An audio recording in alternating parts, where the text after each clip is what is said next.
pada tanggal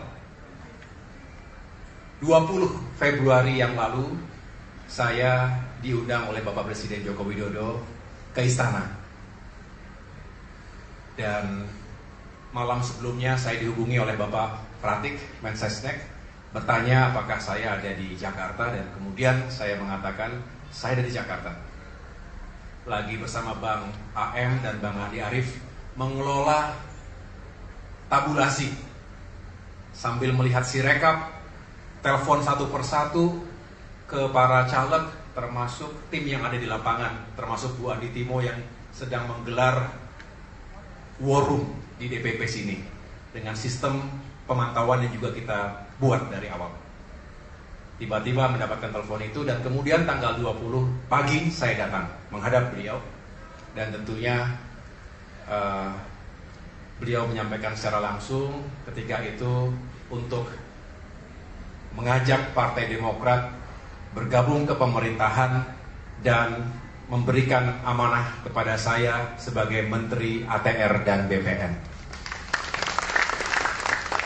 Sesuatu yang cukup mengejutkan pastinya bagi kader yang masih sibuk mengawal suara, karena kita menduga bahwa sampai dengan 20 Maret rasa-rasanya tidak ada dinamika politik yang terjadi di tingkat pusat.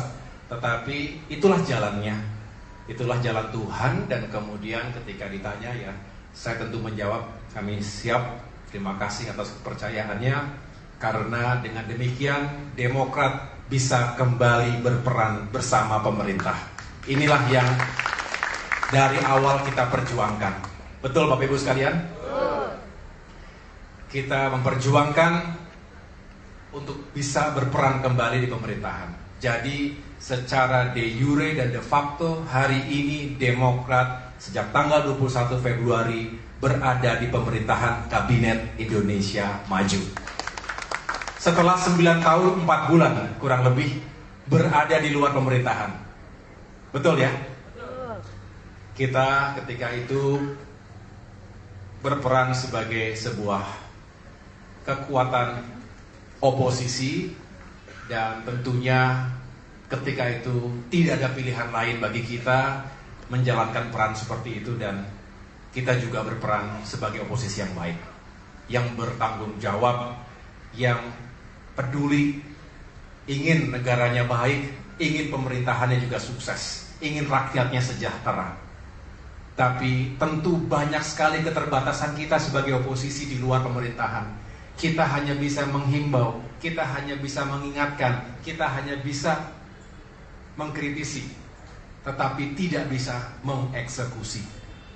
Hanya mereka yang berada di lembaga eksekutif yang bisa mengeksekusi kebijakan dan program-program pro rakyat yang sebetulnya selama ini juga Demokrat perjuangkan.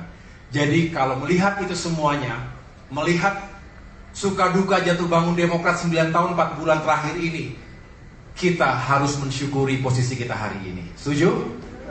Kita syukuri sebagai sebuah bentuk amanah yang harus kita pertanggungjawabkan lahir batin.